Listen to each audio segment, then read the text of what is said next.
Hi, and welcome to the introduction for this channel. I know that I've already posted a few videos, but I wanted to go ahead and get an official introduction out, and I wanted to make sure that I covered everything that I wanted to cover, so I went ahead and wrote out some questions, gave them to my partner Greg, and he's going to read them out to me. That way I can answer the questions, answer your questions, and let you know a little bit about what my channel's about. So go ahead, Greg. Tell me a bit about yourself. So, my name is Catherine Kennedy, but my friends call me Kassi. I love cats, and I am a mom. I'm in my 40s.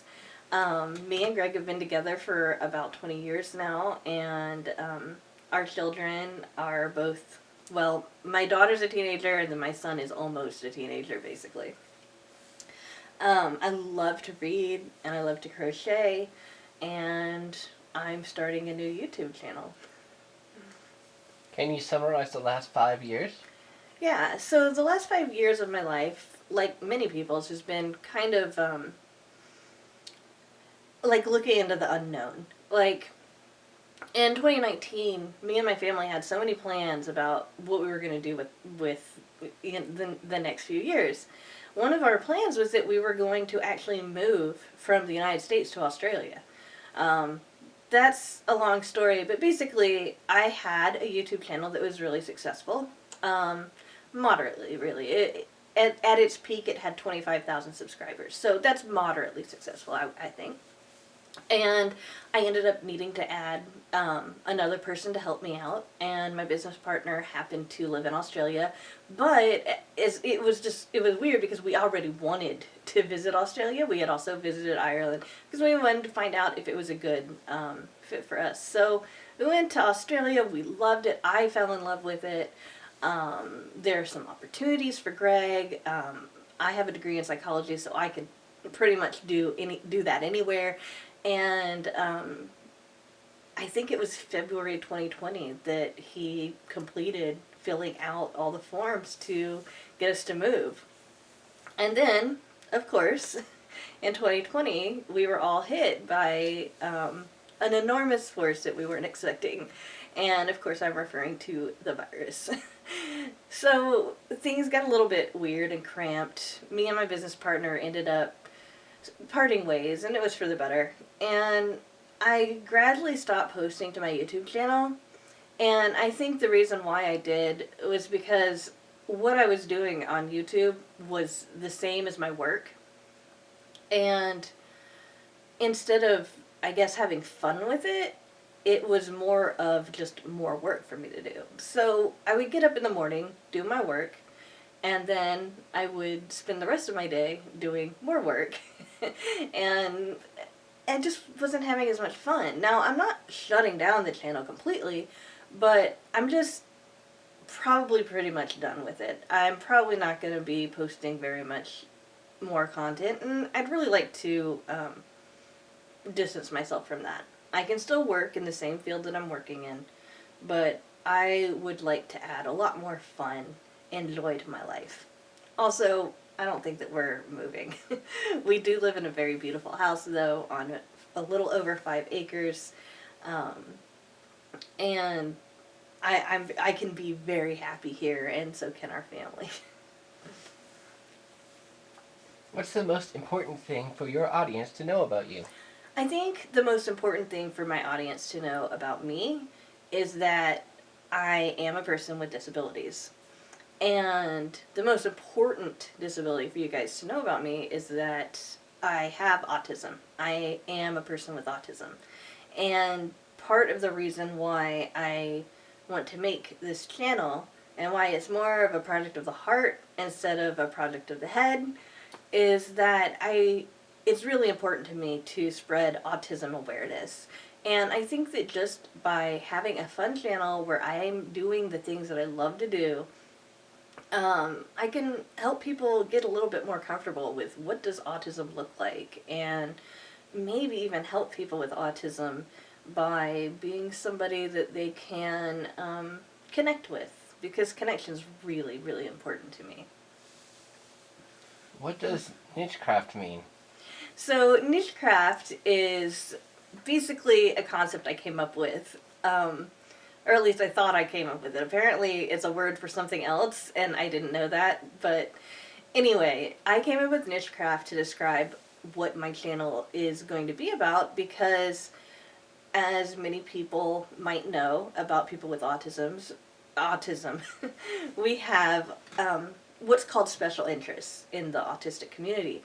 What that looks like to, let's say, neurotypicals is that we have these really, really intensely focused interests that we really deep dive into. And we kind of become these experts in these different special interests. Oftentimes, the special interests coincide with the talents that we're naturally born with.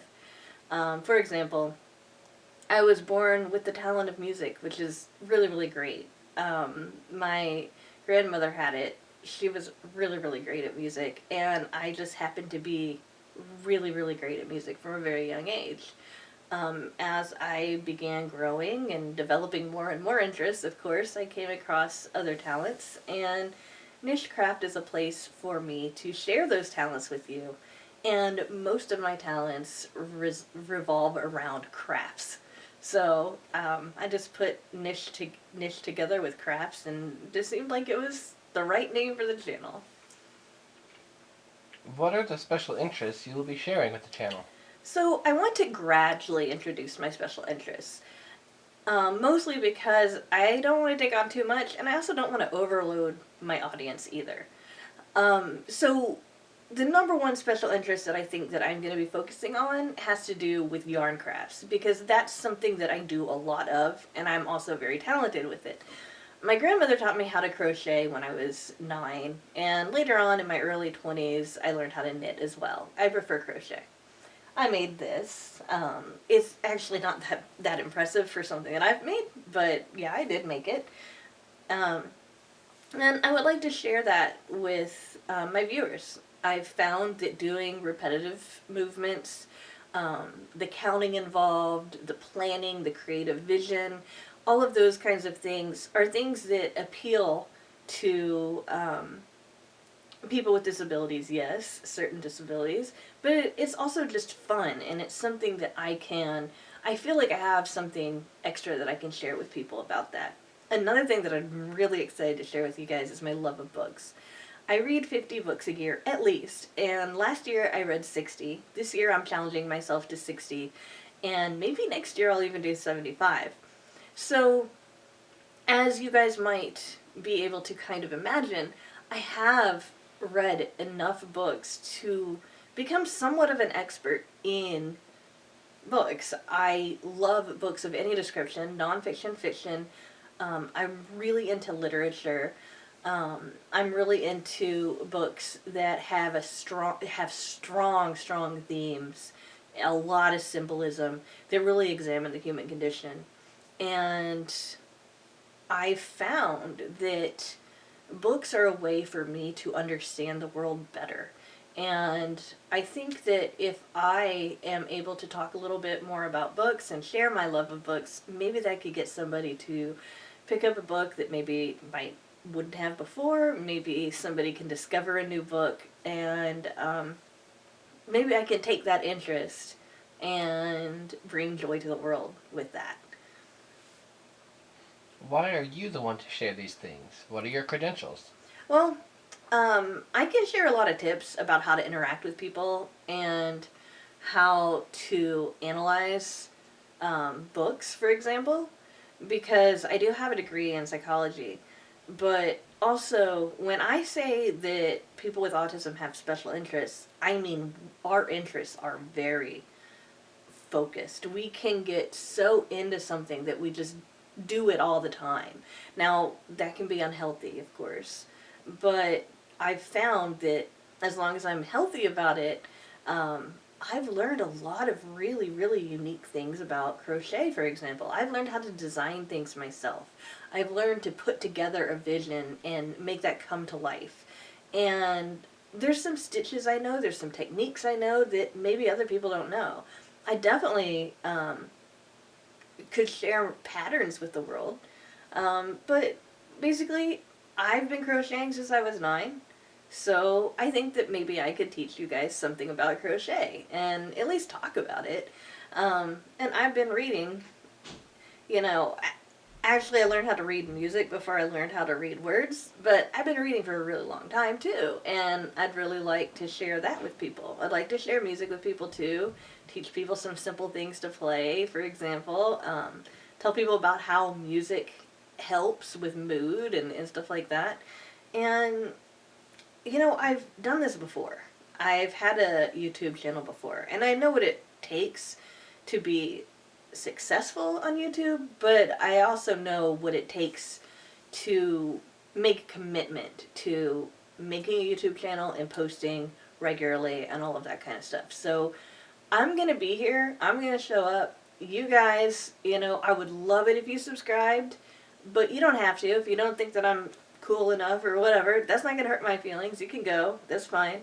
But just know that I'm going to be here. I'm going to be here spreading awareness. I'm going to be here selecting content that I think is going to be really, really great. I'm going to be here helping people understand what autism looks like. Because a lot of people might not think that I have autism, yet I have definitely got some, I need support, let's just put it that way. So yeah, I just want to help people grow, help people connect, and share with the world, and I also want to have more fun and bring more happiness to my life and the lives of others. What are the biggest challenges? I think my biggest challenge is to make sure that I don't get too focused on just one thing and just do that only, because I have a lot of different subjects I can talk to in depth about. However, I would like to focus it as in enriching material that can help people express themselves and help people think a little bit more about thinking. And I'm sorry, I forgot the question. It's okay if we leave this in too. I think another challenge that I have is, unlike a lot of people, I actually don't fear public speaking. So I'm good with that. I'm fine with that. I'm comfortable like that. But I'm not very comfortable in my own skin. And on my other channel, I never show my face. I was able to do it that way. But on this channel, I'm going to be showing my face. I'm going to be showing my body. And I'm currently working on losing weight. My goal is to I'm not going to tell you how much I want to lose, but my goal is to lose some weight. And I don't really feel that attractive right now. That's kind of a common story, though, in many women's lives. So I do kind of take a lot of comfort and peace in the idea that that's actually probably something I'm a little bit normal about. But yeah, it's going to be a little bit difficult for me to show up in person like this, you know, seeing my face instead of just zooming in on my hands, watching me crochet or whatever. And learn to be okay with that. I also think that there are other challenges that I can't anticipate that will probably come up. I like to be planned. I like to know exactly how things are going to go. And I learned with my first channel that things don't go the way you think. You know, I've learned that with life. But so I think that that'll be another thing, just stepping outside of my comfort zone. But those can also be my strengths too. Any other ideas for the channel? So some of my other ideas are, like, for example, I'm really, really interested in aromatherapy. I wouldn't call myself a super smeller, you know, but I am very, very sensitive to sensory input. I have sensory processing disorder, which is very common among people with autism, where sometimes my senses get overloaded to the point where I cannot process more information. And one of these challenges is when with my sense of smell. Like, if something smells bad, I cannot think of anything other than that thing. And when something smells good, it's like really, really awesome. But typically, my issues revolve around like chemical smells and stuff like that. So I got really into essential oils and aromatherapy. First off, because they're calming and they're just fun, but also because I'm very, very sensitive to smells, and I love the idea of mixing different oils together to create these new scents. I was thinking about including a tutorial about how to make a bath salt soak with a little bit of essential oil to like really help calm and stuff like that. I was also thinking that I could talk, give little helpful tips about different things, and maybe even have a segment where I just, for a minute or two, educate the audience about a thing that has to do with autism and help people who do have autism with maybe a tip that I've learned about how I manage my own symptoms. What are your goals for the channel?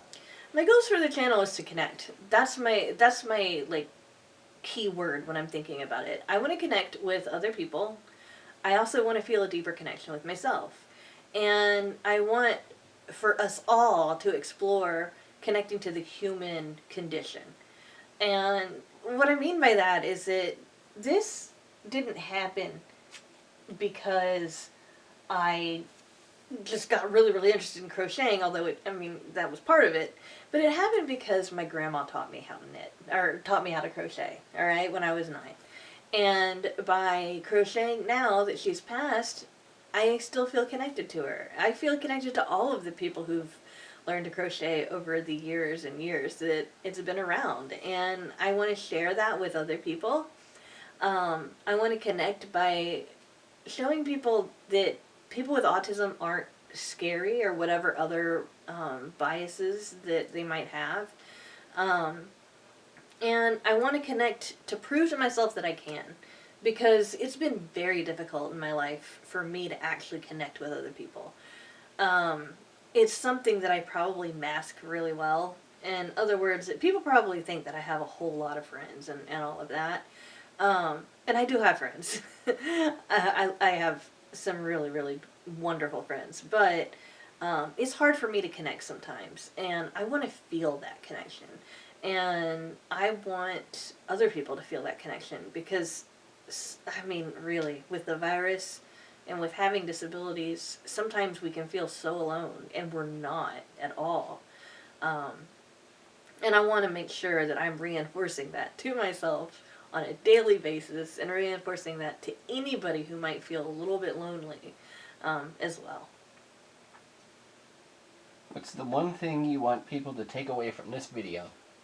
The one thing that I'd really like for you to take away is that I'm going to be here. I have autism. If that makes you feel uncomfortable, then you get out. Again, it's not going to hurt my feelings. But I do want you to know that I'm committed to this channel.